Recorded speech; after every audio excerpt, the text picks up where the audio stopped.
ভাই কার সাথে কার কম্পেয়ার করতেছেন? ওয়ানডে হোক কিংবা টি-20 দলের ফিনিশিং নিয়ে সবসময়ই বাড়তি ভাবনা থাকে। কে সুযোগ পাবে ভবিষ্যৎ বিবেচনায়, আবার কে হাল ধরবে তা নিয়েও থাকে বড় ভাবনায়। আধুনিক ক্রিকেটও যেন এদেশে এসে আবেগ আপ্লুত হয়ে যায়। বরাবরই পুরনো ইতিহাসের পুনরাবৃত্তি করতে চাই, যেন পুরনোদের ভোলাটাই বড় দায়ী। মাহমুদুল্লাহ রিয়াদ দীর্ঘদিন ধরেই জাতীয় দলের সঙ্গী, বিশ্বকাপেও খেলেছেন বিশেষ ভাবনায়। এই বিশ্বকাপেই তার সবশেষ দেখে ফেলেছিল অনেক সমর্থকেরাই, তবে ভাবনা বদলে গেল ভারত সিরিজে দলে থাকায়।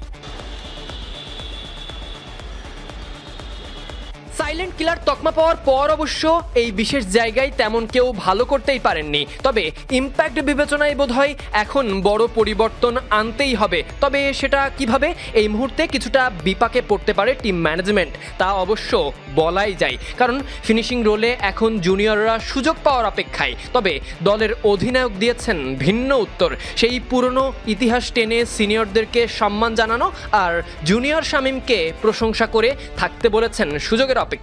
ভাই কার সাথে কার কম্পেয়ার করতেছেন? মানে জিনিসটা হলো যে রিয়াদ ভাই এত বছর ধরে বাংলাদেশ টিমকে সার্ভিস দিচ্ছেন, ভালো করেছেন, অনেক ম্যাচ জিতিয়েছেন।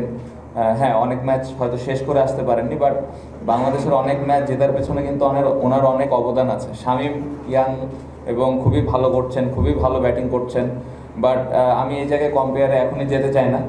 আমার কাছে মনে হয় যে শামীম দারুণ ব্যাটিং করছে, সো যখনই অপরচুনিটি পাবে আমার মনে হয় যে বাংলাদেশ দলে খুব ভালোভাবে সার্ভিস দিবে। বাট এই মুহূর্তে যদি আমাকে বলেন, অবশ্যই রিয়াদ ভাই প্র্যাকটিস ম্যাচে রান করেন, এটা আমার কাছে একদমই ম্যাটার করে না। ফিনিশিংয়ে কেন পরিবর্তন আসছে না, এর অবশ্য আছে ভিন্ন ভিন্ন দুইটা উত্তর। প্রথমটা সম্মান বাঁচানো স্কোর করতে, দ্বিতীয়টা পারফর্মারের অভাবে। যদিও এই জায়গাতে মাহমুদুল্লাহর বদলে তেমন কেউ পর্যাপ্ত সুযোগই পায়নি। সময়ের ব্যবধানে এখন ইম্প্যাক্ট ক্রিকেটই ওয়ার্ল্ড ক্রিকেটের বিশেষ বিবেচনায়। সেই পথে কবে এগোবে বাংলার ক্রিকেট, নতুনদের কাঁধে দায়িত্ব দিয়ে নির্ভর হয়ে কবে মাঠে লড়াই করবে বাংলাদেশ। ভারতের বিপক্ষে টেস্টেও কোনো সিনিয়র ক্রিকেটার তেমন আহামরি কিছুই করে দেখাতে পারেননি। দেখা গেছে সেই আগের মতোই গড় পারফরমেন্স করতে। এবার টি-20 ফরম্যাটে খেলার আগে যখন পুরো দল মিরপুরে টি-20-র বিশেষ প্রস্তুতি নিয়েছে, তখনও শামীম ব্যাটিং তাণ্ডব দেখিয়েছেন। পারফরমেন্সের বিচারেও তিনি ছিলেন উক্ত সিনিয়র ক্রিকেটার থেকে বিশেষভাবে এগিয়ে। তবে ভালো পারফর্ম করার পরও ভারত সিরিজে একাদশে জায়গা পাওয়া নিয়ে তৈরি হয়েছে সন্দেহ। মূল কথা, যুগের সাথে তাল মিলিয়ে আপডেটেড ক্রিকেটটা খেলতে হলে নতুনদের সুযোগ দিতে হবে, আর সিনিয়রদের সময় বুঝে নিজেদের জায়গা ছেড়ে দিতে হবে। বিশেষজ্ঞরা অন্তত এমনটাই মনে করে।